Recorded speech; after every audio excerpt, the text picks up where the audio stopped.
sea, yo no puedo ser más optimista, digamos. Creo que Argentina está lista realmente para empezar a crecer a tasas chinas por los próximos años.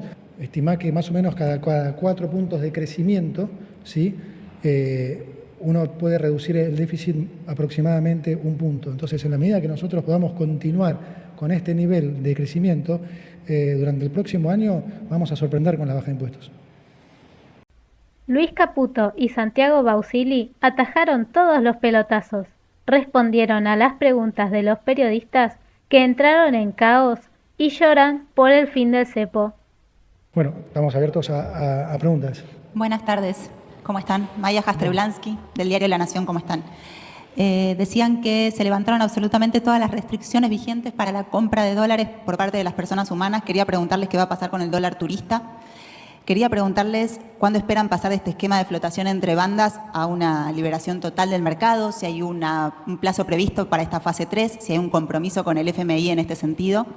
Y por último, si esperan que estos anuncios en lo inmediato tengan un impacto en la inflación en los próximos meses, que hoy la inflación dio a la alza. Muchas gracias.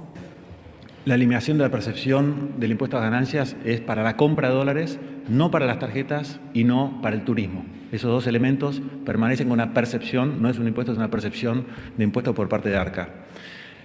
En relación al próximo paso, que es el de flotar, lo natural es que lleguemos solos ahí, porque las bandas, como explicó el ministro, se van abriendo con el tiempo y en algún momento pasan a ser irrelevantes. Están tan lejos que para nadie son relevantes. Y con respecto a la inflación, por ahí tenemos visiones diferentes. La inflación en Argentina, en este momento, ya estamos hace un tiempo en el que el índice de inflación no siempre refleja la tendencia subyacente en la inflación. ¿Qué quiere decir? Cuando medimos el índice de inflación, tiene componentes de cambios en precios relativos y de inercia general de precios. La inercia general de precios viene consistentemente para abajo en todos los meses, inclusive en el mes de marzo. Pero algunos meses tienen particulares. Por ejemplo, en marzo, y el número salió cuando estábamos viendo para acá, con lo cual no vi el detalle, pero lo que nosotros anticipamos era que había un par de elementos, de ítems en el índice que ya mostraban una lectura para arriba. Por ejemplo, el aumento en el precio de la carne en marzo fue muy relevante y empujó mucho el índice general para arriba.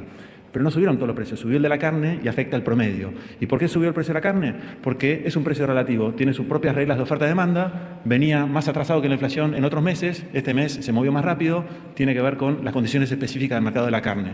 Lo mismo pasa en marzo, hay un componente estacional muy importante, que es la vuelta a los colegios. Entonces, los colegios no cambian el valor de la cuota en enero, lo cambian en marzo, que es cuando empiezan las clases, y eso le pega al índice en ese mes.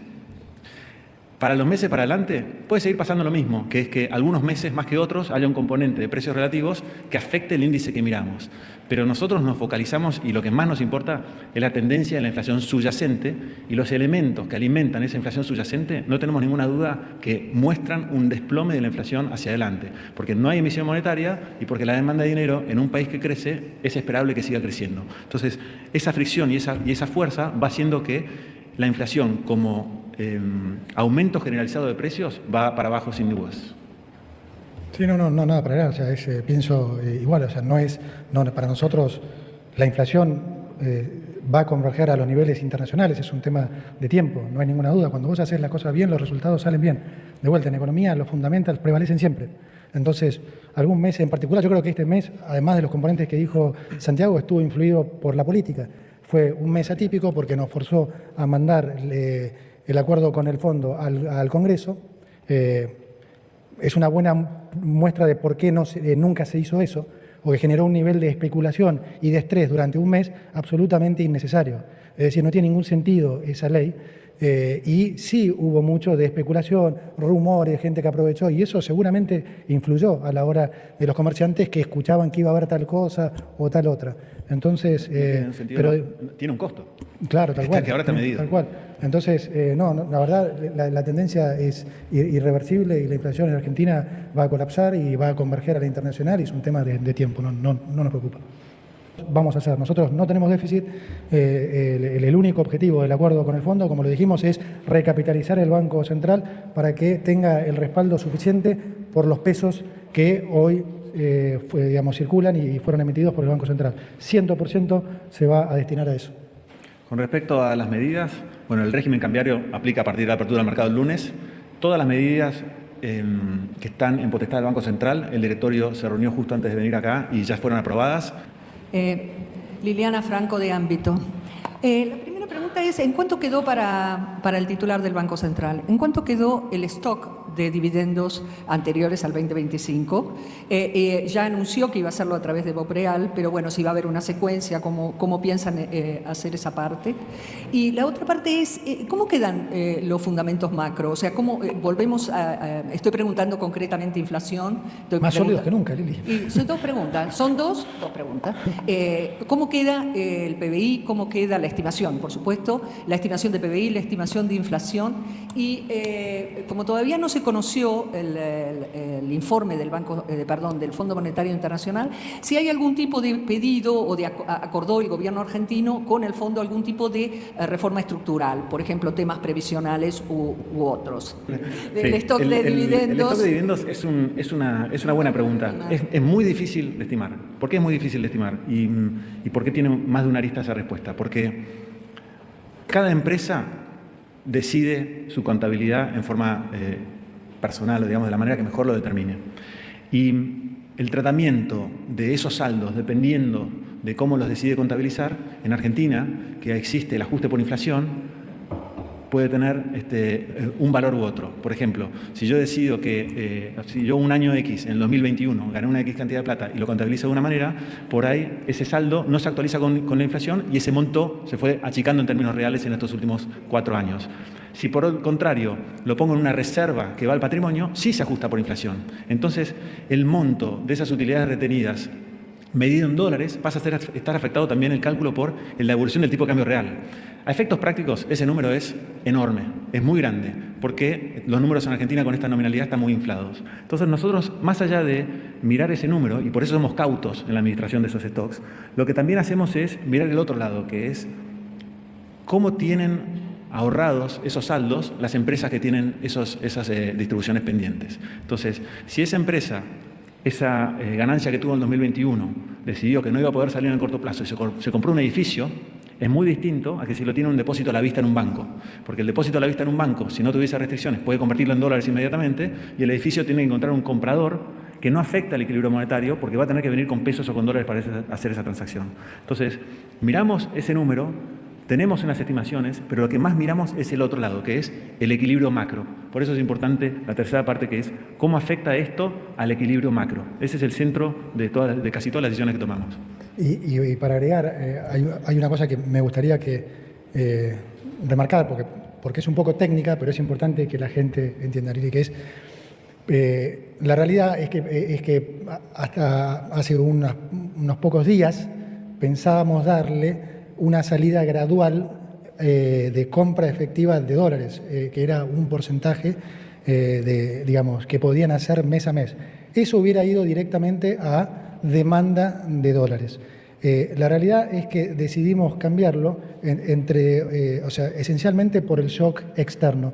Y no es un tema menor, porque ahora todos esos dólares, que era la principal preocupación de muchos, toda esa potencial demanda de dólares, que era la preocupación de algunos, porque como dice Santiago, es difícil determinar cuántos son esos dividendos, ahora no va a estar. Por el contrario, se va a convertir en absorción de pesos, porque como la opción es un BOPREAL, ¿sí? No solo no van a estar demandando dólares, sino que además, si suscriben el BOPREAL, el Banco Central va a estar absorbiendo todavía más pesos, que ya son pocos. Me parece que no es fácil de notar del otro lado si no se lo explica, pero es una fuente sustancial de menor demanda de dólares. Diría que iba a ser la mayor fuente y ahora va a ser inexistente. No me evadan la otra. ¿Cuál es la otra? No. Yo lo voy a ayudar con los las reformas fundamentos estructurales. son más fuertes que nunca, o sea, no pasó nunca esto. ¿Qué querés que te diga? No, está bien, pero la pregunta era, ahora la segunda, al ministro de Economía, Claro. el tema, dado que no conocemos el informe del fondo, porque no se ¿Le voy a emitió. contestar yo? ¿La querés contestar Sí, vos? yo le iba a ayudar, porque se le había olvidado.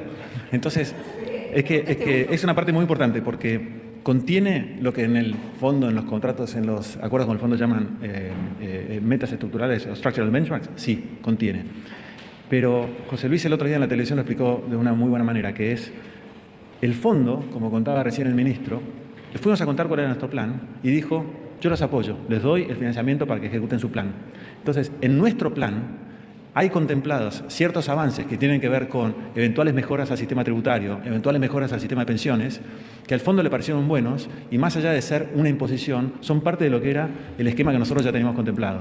Nosotros estamos trabajando, Lili, en lo que es, por supuesto, reforma laboral y reforma tributaria. Ahora, los tiempos se verán porque, digamos, en un Congreso que es totalmente hostil y que realmente tiene muy poco interés, sacando algunos casos puntuales en que al país le vaya bien, la verdad que es normal pensar que si presentás algo que es bueno y no te lo van a aprobar. Entonces, la realidad es que nosotros estamos trabajando desde hace muchísimo tiempo en esas reformas. El presidente decidirá cuándo es el mejor momento para implementarla.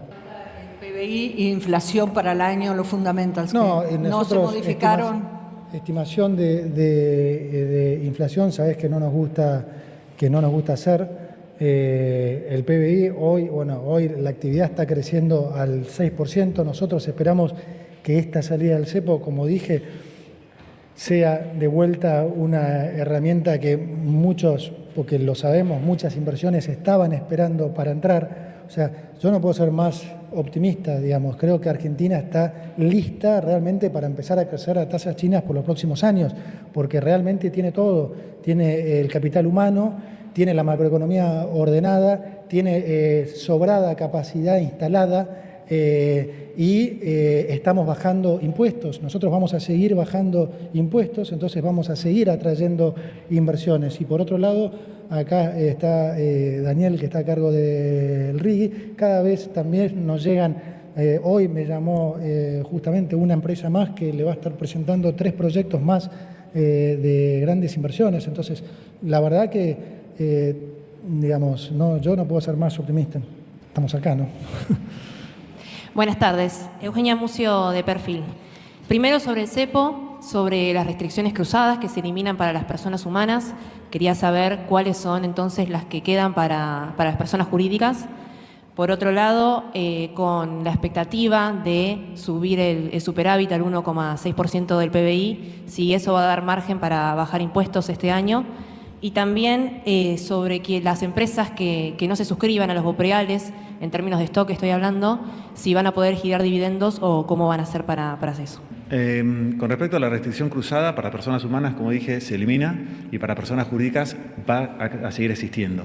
Lo que hay es una ventana donde se le da la oportunidad para la restricción cruzada, quiere decir que una empresa que en los últimos 90 días operó cambios en el mercado financiero, en el contado con liqui o en el MEP, no puede operar en el mercado libre de cambios. Entonces lo que hacemos es un blanqueo de esa lista y la semana que viene puede volver a operar en el mercado libre de cambios. Contesto a la tercera. Sí, con respecto a los stocks, seguimos con la misma impronta, que es vamos a ir liberando las restricciones a medida que las condiciones lo permitan. Hoy, particularmente por el shock externo, estamos cómodos con que la solución es el BOPREAL.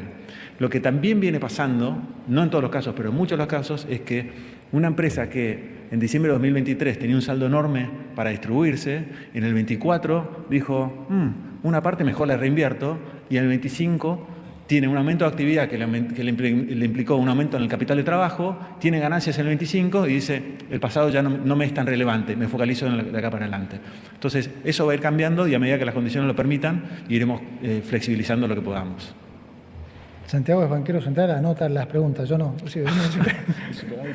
El superávit de o sea, nosotros vinimos esencialmente a bajar impuestos. Eso es el corazón de nuestro programa, bajar la inflación y bajar impuestos, sacarle el pie de encima a los empresarios. Entonces, eso para nosotros es un objetivo prioritario y sí, obviamente eso lo vamos a seguir haciendo y en la medida que nosotros podamos conseguir mayor superávit, ya sea porque continuamos logrando poder ajustar partidas o ya sea por el crecimiento de la economía mismo. El crecimiento de la economía da un margen importante. Estimá que más o menos cada 4 puntos de crecimiento, ¿sí? Uno puede reducir el déficit aproximadamente 1 punto. Entonces, en la medida que nosotros podamos continuar con este nivel de crecimiento, durante el próximo año vamos a sorprender con la baja de impuestos. ¿Qué tal? Julia Garrizo, de TN. En primer lugar, quería preguntarles qué impacto tienen previsto para el riesgo país, cuándo creen que la Argentina puede volver a los mercados internacionales y, por otro lado, teniendo en cuenta que, como explicaron, este sistema de bandas, cuando llegue al techo se van a ofrecer dólares y más allá del ingreso al Fondo Monetario y los organismos internacionales, si hay un plan adicional para seguir acumulando reservas en el Banco Central. Gracias. Bueno, con respecto a lo que es el riesgo país o la reacción de los mercados de la semana que viene, a mí con total sinceridad, y espero que no se tome a mal, no me es relevante, honestamente. Ayer me mandaban un chat de un extranjero hablando con un local, con un argentino que le decía, la reacción del lunes es clave. No puedo disentir más, la reacción del lunes es irrelevante, absolutamente. O sea, nosotros digamos, tenemos diseñado un programa de vuelta que es absolutamente sólido y lo de corto plazo es volatilidad, es interpretación de uno o de otro. Como dije antes, cuando vos haces las cosas bien, lo que se termina imponiendo es la realidad. Y nosotros estamos haciendo las cosas bien, así que lo que pueda pasar en el corto plazo, en serio, no es relevante. Lo mismo va a pasar con el riesgo país. Argentina en el riesgo país paga el precio de su trayectoria. O sea, hoy Argentina es uno de los 5 mejores alumnos del mundo, es una obviedad, entonces que si tiene un riesgo país alto no es por la situación económica actual, es porque es un país que su pasado le pesa y mucho, y tal vez porque alguno pondera el riesgo político, podría ser, pero como te digo, no es un problema porque más temprano que tarde eso va a corregir. Está buena la pregunta, porque si vos me decís por los próximos 5 años no se van a poder financiar en el mercado, te digo, no, bueno, eso no lo resiste ningún país, pero para algo hacemos las cosas que estamos haciendo. Como dije antes, los fundamentals económicos prevalecen. Entonces, tarde o temprano, las cosas se van a acomodar. Yo lo veo como algo positivo. El mercado ha venido corriendo de atrás esto consistentemente, como muchos colegas, como muchos operadores y periodistas. Y está bueno que así sea, porque eso le quita de alguna manera apalancamiento, le quita expectativas que después no necesariamente se convalidan. Entonces, la realidad es que nosotros tenemos que seguir demostrando con hechos. Y el mercado se va a ir ajustando a eso. Y en un momento dirán, che, pucha, realmente esto cambió y se verá una corrección fuerte. Hoy no es un problema, de corto plazo no es un problema y todo lo que sea reacciones de mercado es, como te digo, es lo que puede ser la volatilidad de corto. No, a mí no me preocupa en lo más mínimo eso. Estamos acostumbrados a un contexto monetario donde el dinero se expandía, el Estado a través del déficit fiscal, del financiamiento del déficit fiscal y de los pasivos remunerados del Banco Central, emitía. Hace 20 años que, yo le dije un par de veces, todos los días, durante los últimos 20 años, todos los bancos al final del día tenían un exceso de liquidez, un excedente de liquidez. Y decían, uy, hoy me sobraron pesos, ¿qué hago? Todos los días, todos los bancos por 20 años. Eso cambió. Desde agosto del año pasado, que varios bancos llegan al final del día y hoy me faltan pesos. Entonces, este programa con el fondo está arrancando en un nivel de monetización todavía muy bajo para esta economía, muy bajo cuando lo mirás en términos históricos para lo que es esta economía y en términos comparativos. Cuando mirás una economía de este tamaño, con una estructura similar en otros casos del mundo, por lo general funcionó con una cantidad de dinero más grande de la que tenemos hoy. Es natural en el ser humano que lo nuevo y los cambios causen temor, y este caso no es la excepción. Por eso, Santiago Bausili, el presidente del Banco Central, y Luis Caputo, ministro de Economía, salieron a intentar calmar las aguas, abiertos a responder todas las dudas de forma transparente, algo que se valora teniendo en cuenta a quienes precedieron en estos puestos. Toto asegura que, aunque estas resoluciones pueden no tener buena pinta ahora mismo, siguen estando en línea con lo planificado y se esperan resultados positivos.